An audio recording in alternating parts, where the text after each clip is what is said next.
예수님은 내 안에 더러운 것, 내 안에 죄악들, 내 안에 상처들을 다 아십니다. 내 안에 골마 있는 여러 세상의 찌꺼기도 다 알고 계십니다. 내 안에 해결되지 않는 내가 어찌할 수 없는 여러 가지 문제들도 주님이 다 아시는 것입니다. 그리고 그것을 아시기 때문에 나에게 오시는 것입니다. 가수 김조한 씨가 부른 사랑에 빠지고 싶다라고 하는 노래가 있습니다. 가사 내용이 이렇습니다. 운동도 하고 일도 열심히 하고 주말에 영화도 보고 책도 봅니다. 내 인생을 내가 봐도 잘 사는 것 같아요. 내 인생 누가 봐도 남부럽지 않은 인생을 살고 있답니다. 그런데 너무 외롭다는 거예요. 너무 외롭고 외로워서 눈물이 난답니다. 내 인생은 이토록 화려한데 고독 가운데 내가 빠져 있다라는 거예요. 그리고 그 고독 속에서 스스로 묻습니다. 너는 진짜 행복하니? 라고 묻는 거예요. 행복하지 않다는 거겠죠. 너무 공허하다는 말입니다. 이것은 비단 노래 가사로 끝나는 것은 아닙니다. 현대를 사는 수많은 사람들이 이 공허함으로 인하여서 괴로워하고 있습니다. 얼마 전 유재석 씨가 진행하는 온라인 방송에 가수 이효리 씨가 나왔어요. 그녀가 이런 이야기를 하더라고요. 가수 지드래곤의 인터뷰를 보는데 자신과 공통점이 있었대요. 무엇이냐 물었더니 삶이 모든 것이 좋은데 공허하대요. 분명히 잘 살고 있고 분명히 잘 되어지고 있는데 뭔가 공허하대요. 이 공허함을 해결할 수가 없다는 것입니다. 내 삶이 분명히 이것이 전부가 아닌 것 같은데 그게 너무 힘들대요. 그 영상을 보면서 제 마음도 조금은 안타까웠습니다. 아니, 많이 안타까웠습니다. 여러분, 세상의 결말이 이것입니다.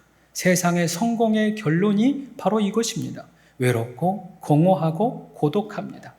이것은 주님 없는 삶의 결론이기도 합니다. 어떻게 하면 이 공허함이 사라질 수 있을까요? 오늘은 우리가 성경 속에서 그 공허함 가운데 허덕이는 한 사람을 만나게 될 것입니다. 그에게는 어떤 일이 있었을까요? 그는 과연 그 공허함을 해결할 수 있었을까요? 오늘의 설교의 제목은 예수를 보기 위해입니다. 예수님께서 여리고성으로 들어갈 때의 일입니다. 그곳에 삭개오라고 하는 사람이 있었습니다. 삭개오. 그 이름의 뜻은 깨끗한 자, 의로운 자라는 의미입니다. 성경은 그가 세리장이요 부자였다라고 강조합니다. 이유가 있습니다. 당시 세리는 로마 편에서 이스라엘 사람들에게 세금을 거두는 사람이었습니다. 때문에 모든 사람들에게 손가락질 당하고 죄인이라고 칭함을 받았어요. 그가 세리장이요 부자였다라고 하는 것은 실제로 그가 동포들에게 많은 돈을 횡령했다라는 의미입니다. 그의 이름이 의로운 자였으나 그의 삶은 반대로 매국노, 배신자, 자신의 이익만 쫓았던 사람이었던 것입니다. 그런 삭개오가 오늘 예수님을 보고 싶어 해요. 3절. 그가 예수께서 어떠한 사람인가 하여 보고자 하되라고 되어 있습니다. 여기 보고자 하되라고 하는 말이 참 흥미로워요. 이 말의 원어는 제테오인데 그 의미가 집요하게 찾다 그런 의미입니다. 이 단어의 시제가 또한 미완료 능동태입니다. 다시 말하면 삭개오가 예수님 보기 위해 계속해서 찾아다녔다는 거예요. 삭개오가 예수님을 만나기 위해서 집요하게 찾아 헤맸다는 것입니다. 여기서 우리는 중요한 질문 하나를 던져보아야 합니다. 삭개오는 왜 이토록 예수님 보고 싶어 했을까요? 삭개오는 왜 이토록 집요하게 예수님을 찾아다녔을까요? 여러분 생각해 보세요. 삭개오에게 지금 부족한 게 없잖아요. 삭개오에게 병이 들었습니까? 눈이 안 보입니까? 안진뱅입니까? 아니죠. 그 가족 중에 아픈 사람이 있습니까? 그것도 아닙니다. 아무 일 없이 잘 살고 있습니다. 비록 유대인들이 손가락질하여도 그가 마침내 노력해서 얻은 성공을 얻었어요. 마침내 부자가 되었고 세리장이 되었습니다. 부족한 게 전혀 없습니다. 그러나 그가 예수님을 찾는 거예요. 이토록 그가 예수님을 찾는 이유가 무엇입니까? 바로 공허함 때문이에요. 그가 예수님을 찾은 이유는 성공으로 해결할 수 없는 공허함 때문이었습니다. 돈으로 채울 수 없었던 목마름 때문이었습니다. 모든 걸 다 얻어도 채워지지 않는 그 목마름. 모든 것을 분명히 다 이루었는데도 채워지지 않는 그 공허함, 그것이 삭개오를 움직이는 것입니다. 결국 그 삭개오가 그 목마름 해결하고 싶어서 예수님을 찾는 거예요. 그 공허함을 해결하고 싶어서 지금껏 집요하게 예수님을 찾아 헤맨 것입니다. 모든 사람에게는 하나님만이 채울 수 있는 빈 공간이 있다지요. 그 공간이 얼마나 큰지 세상을 다 채워도 채워지지가 않고 온 우주를 다 가져다 주어도 채워지지가 않습니다. 이는 당연한 이치입니다. 언젠가 여러분에게 말씀을 드렸어요. 이 공간을 하나님만이 채울 수 있다. 그 의미는 그 공간이 하나님만큼 크다라는 의미입니다. 그 빈 공간, 너무도 큰 공간을 돈으로 채워질 수가 없는 거예요. 지위로 채워지지가 않는 거예요. 권력으로도 안 되고 사랑으로도 안 되고 성공으로도 채워지지가 않는 것입니다. 여러분 기억하십시오. 내 갈망을 만족으로 채우시는 분은 예수님밖에 없습니다. 나의 허물을 기쁨으로 바꾸시는 분은 예수님밖에 없습니다. 내 마음을 채우고 내 영을 채우시는 분 오직 예수님밖에 없습니다. 오늘 이 시간 그 예수님 만나시기를 축복합니다. 그 예수님을 찾으시기를 축복합니다. 이렇게 그토록 예수님을 찾아 헤맸던 삭개오가 드디어 예수님을 찾게 돼요. 성경에 보니까 그가 키가 작아서 사람이 많아서 할 수가 없었다 이렇게 기록합니다. 이것은 그저 삭개오의 외적인 모습을 표현하는 말씀은 아닙니다. 이 말씀은 예수님을 만남에 있어서 삭개오에게 방해 요소가 있었다는 것입니다. 우리는 이미 우리의 믿음을 방해하는 여러 가지 요소들을 보았어요. 첫 번째는 죄였고, 두 번째는 상처였고, 세 번째는 세상의 즐거움이었어요. 처음 듣는 것처럼 들어주셔서 감사해요. 얼마 전에 분명히 나누었는데 다 잊어버렸으면 좋겠어요. 또 설교하게. 여러분, 그리고 오늘 삭개오를 통해서 또 다른 방해 요소 하나가 발견되는 것입니다. 그것이 바로 부정적 자아상입니다. 오늘 성경은 삭개오가 키가 작았답니다. 학자들은 이 문장을 토대로 어쩌면 삭개오가 난쟁이였을 것이라 라고 주장하기도 합니다. 삭개오의 작은 키가 성경에 기록되었다는 것은 삭개오에게 그 작은 키가 핸디캡이었다는 것입니다. 본인에게 컴플렉스였다는 것이에요. 이러한 핸디캡과 컴플렉스가 나 자신을 부정적으로 만들고 또한 세상을 부정적으로 바라보게 하며 마침내 하나님까지도 부정적으로 바라보게 하는 것입니다. 저는 어린 시절 키가 작았어요. 지금이야 2m 조금 안 되니까 딱 좋아요. 얼마나 알맞은지 몰라요. 어린 시절 제 별명이 울보 뚱땡이였습니다. 너무 키가 작고 뚱뚱한데 건들면 자꾸 우는 거예요. 그래서 별명이 그랬습니다. 저는 그런 제 자신, 너무 웃지 마세요. 저는 그런 제 자신이 참 어려웠어요. 제 자신이 참 싫었어요. 제 자신이 참 부끄럽더라고요.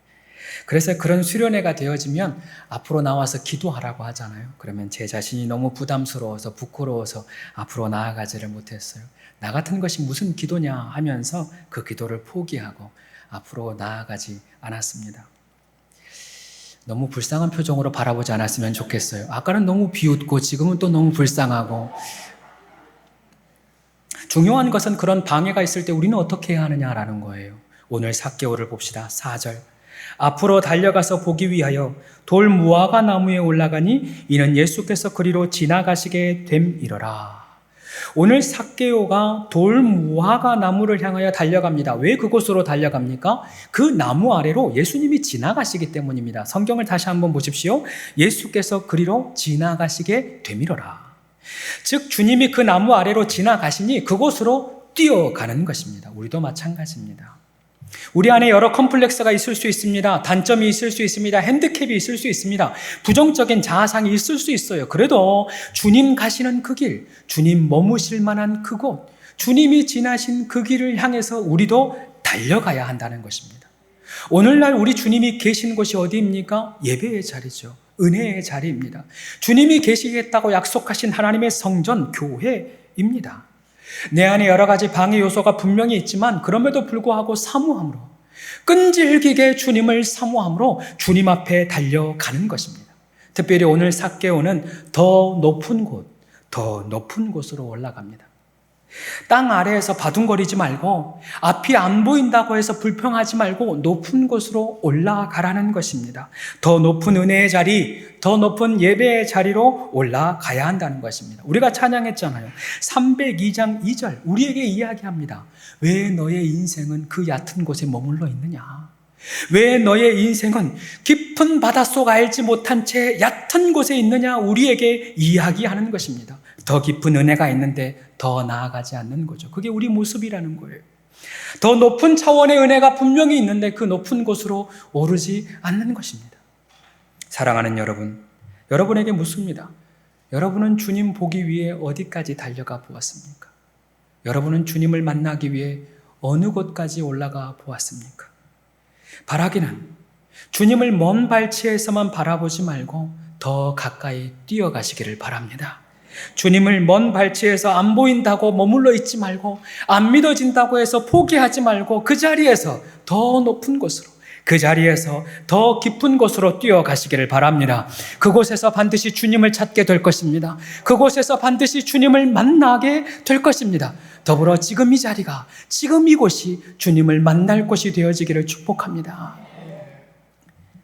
예수님 드디어 그 나무 아래로 지나갔습니다. 그리고 삭개오를 바라보시고 삭개오에게 이야기하는 거예요. 삭개오야, 속히 내려오라. 삭개오야, 속히 내려오라. 내가 오늘 내 집에 유하여야 하겠다 말씀합니다. 여러분, 지금 예수님이 삭개오의 이름을 부르십니다. 이것은 예수님이 삭개오의 이름을 알고 있다는 의미가 되겠죠. 뿐만 아니라 삭개오의 이름, 삭개오의 마음, 삭개오가 살아온 지나온 과정도 예수님은 다 알고 계십니다. 미국의 찬양 사역자 토미 워커라고 하는 사람이 있습니다. 이분이 필리핀에서 사역을 하다가 제리라고 하는 고아를 만납니다. 이 고아 제리가 날마다 그분을 찾아와서 내 이름을 기억해 달라고 얘기하는 거예요. 내 이름은 제리예요. 내 이름 기억해 주세요. 또 다음날 찾아와서 내 이름 제리예요. 내 이름 꼭 기억해 주세요. 그렇게 매일 찾아오는 것입니다. 그때 토미가 깨달아요. 내가 고아인 제리의 이름을 기억하듯이 하나님이 나의 이름을 기억하는구나. 하나님이 우리의 이름을, 나의 이름을 손바닥에 새겨서 잊지 않으시는구나 라는 것을 깨닫게 됩니다. 그리고 찬송 한 곡을 써내려 가는 것입니다. 나를 지으신 주님 내 안에 계시오. 처음부터 내 삶은 그의 손에 있었죠. 내 이름 아시죠. 내 모든 생각도 내 흐르는 눈물 그가 닦아 주셨죠. 여러분, 이렇듯 하나님은 우리 한 사람 한 사람의 이름을 아십니다. 우리의 이름을 손바닥에 새기시고 한 번도 놓지 않으시고 한 번도 떠나보내지 아니하시고 한 번도 잊지 않으십니다. 내 모든 형편을 아시고 내 모든 어려움을 아십니다. 내 모든 걱정을 아십니다. 이것이 믿어지기를 축복합니다.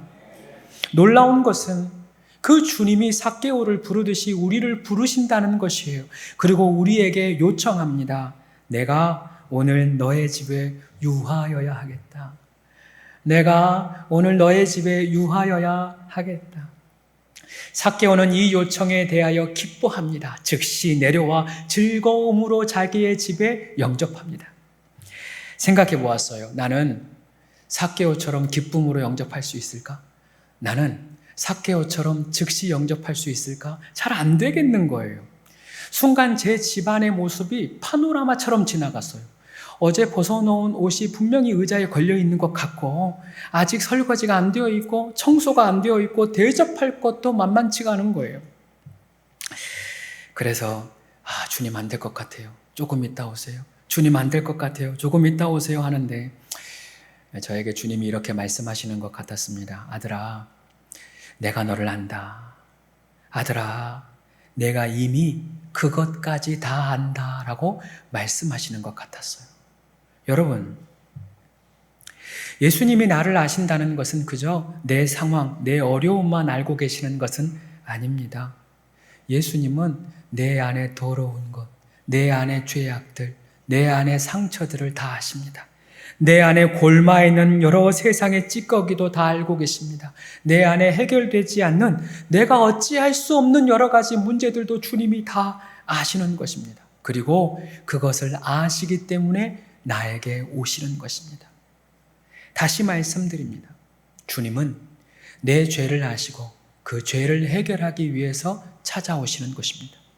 내 마음의 상처를 아시고 내 마음의 상처를 해결하기 위하여 내 안에 들어오시는 것입니다. 내 안의 수치와 더러움과 어려움을 주님은 다 아시고 그 수치와 더러움과 어려움을 다 씻어주시기 위하여 내 안에 찾아오시는 것입니다. 내 무거운 짐을 아시고 내 안에 들어오셔서 그 무거운 짐 대신 져주시려고 내 안에 들어오시는 것입니다.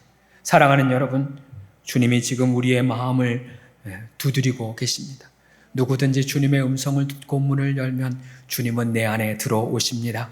내 안에 들어오셔서 나를 도와주십니다. 내 안에 들어오셔서 나를 고쳐주십니다. 내 안에 들어오셔서 나를 새롭게 하여 주십니다. 오늘 이 시간 그 주님을 기쁨으로 맞이하시기를 소망합니다. 그 주님을 기꺼이 모셔드리시기를 축복합니다. 한편 삭개오의 집에 들어가는 예수님을 보고 주변의 사람들이 수군거려요. 예수님 죄인의 집에 들어간다. 예수님 저 봐라. 죄인의 집에 들어간다. 손가락질합니다. 그 집에 들어가는 것이 뭔가 우리에게는 별일 아닌 것 같지만 당시 유대인들에게는 사실 큰 충격입니다. 유대인들은 죄인의 집에 들어가지 않아요. 왜냐하면 그 죄인의 죄가 나를 부정하게 만든다고 믿었기 때문입니다. 그래서 그 집에 들어가지도 않고 그와 같이 밥도 먹지 않아요.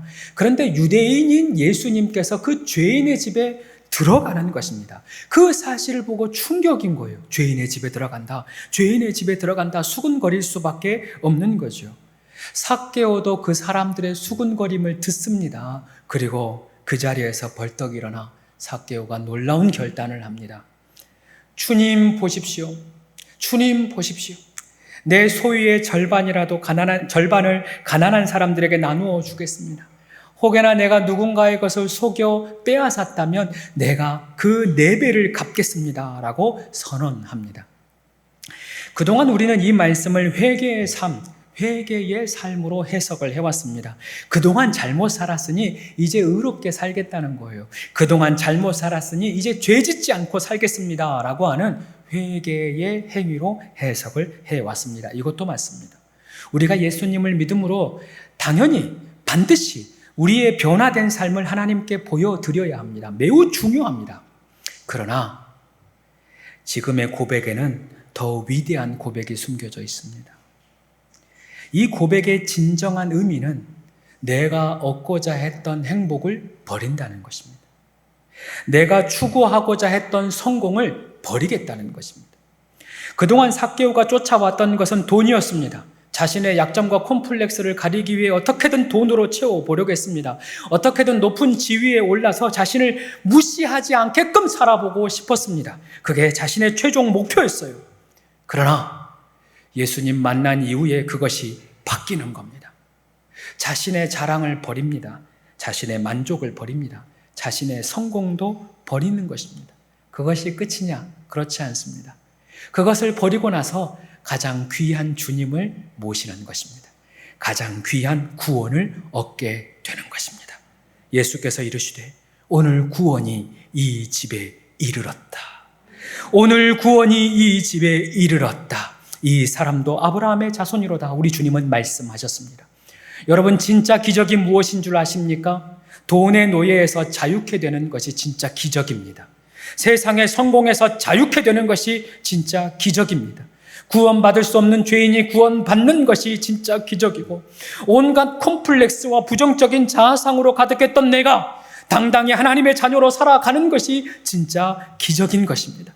우리가 주님을 만나고 진정으로 주님을 모실 때 이러한 역사가 우리의 삶 가운데도 나타나는 것입니다. 그리고 이렇게 고백하게 되는 거예요. 주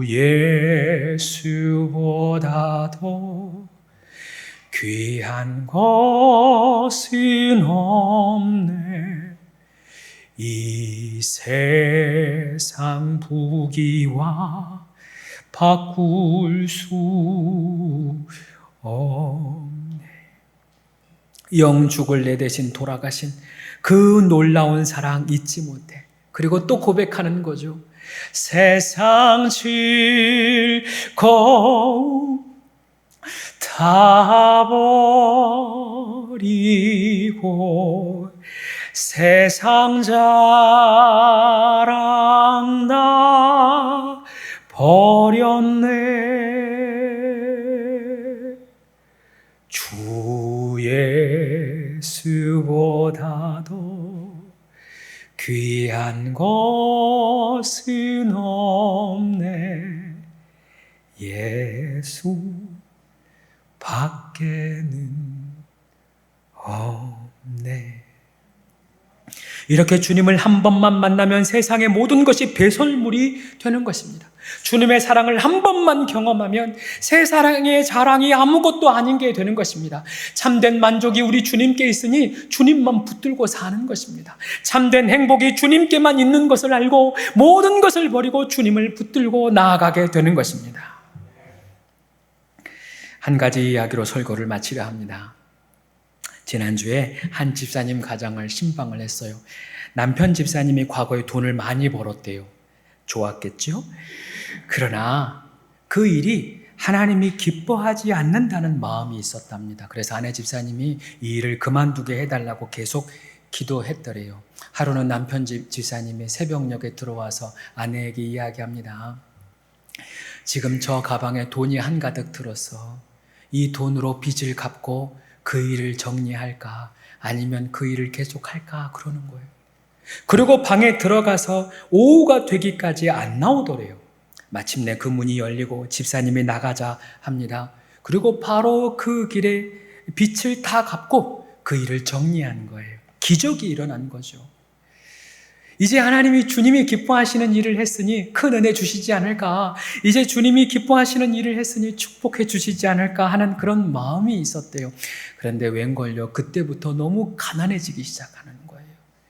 재정이 바닥을 치기 시작합니다.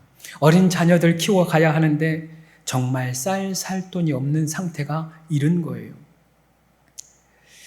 눈이 오는 주일날이었답니다. 아침에 어린 아들이 엄마에게 물어요. 엄마, 우리 집에 돈이 얼마나 있어요? 순간 아찔했답니다. 뭐라고 대답할까 기도한 이후에 이렇게 대답을 했대요. 아들아, 물질의 주인은 하나님이야. 우리는 주님이 주신 것을 잘 관리하면 돼. 그랬대요. 너무 잘했지요. 그런데 아들이 또 얘기해요. 엄마, 그런데 오늘 헌금이 없어. 답답하죠. 아들아, 괜찮아. 헌금 없어도 가서 예배 잘 드리면 돼 하고 집을 나섭니다. 그 이야기하는 엄마의 마음은 또 오죽했겠습니까? 그런데 놀라운 일이 일어나요. 눈길을 걸어가는데 아들이 나무 위에 걸려진 1,000원을 발견한 거예요. 그리고 소리칩니다. 엄마, 1,000원이야. 야, 헌금이다. 그래서 집사님도 외쳤답니다. 그래, 그렇게 살면 되는 거야. 이렇게 살면 되는 거야. 그렇게 교회로 갔답니다. 이 이야기를 듣는데 방금 그 찬양이 또 제 마음 가운데 울려 퍼지는 거예요. 주 예수보다 더 귀한 것은 없네. 이 세상 부귀와 바꿀 수 없네. 그리고 제 마음 가운데 주님이 물으시는 것 같았습니다. 너는 정말 나만 있으면 되느냐? 너는 정말 세상의 즐거움을 버렸느냐? 너는 정말 세상의 자랑을 버렸느냐? 너는 정말 가난해져도 나로 인하여 만족하며 살 수 있느냐? 여러분, 삭개오는 세상의 것을 버리고 주님의 것을 받았습니다. 세상의 자랑을 버리고 주님을 택했습니다. 세상의 즐거움을 버리고 주님을 따랐습니다. 이제 우리 차례입니다. 잘 들어보십시오. 세상의 것을 버리면 주님이 주님의 것을 우리에게 더하여 주십니다. 세상의 자랑을 버리면 주님이 우리로 하여금 우리가 하나님의 자랑이 되게 합니다. 세상의 즐거움을 버리면 우리 주님이 참 주시는 참 기쁨과 참 만족을 얻게 되는 것입니다. 그러니 참 생명 되신 주님을 붙드시기를 바랍니다. 참 생명 되신 주님을 만나시기를 축복합니다. 참 만족되시고 행복되신 그 예수님과 날마다 동행하시기를 축복합니다. 기억하십시오. 주 예수님보다 귀한 것은 없습니다.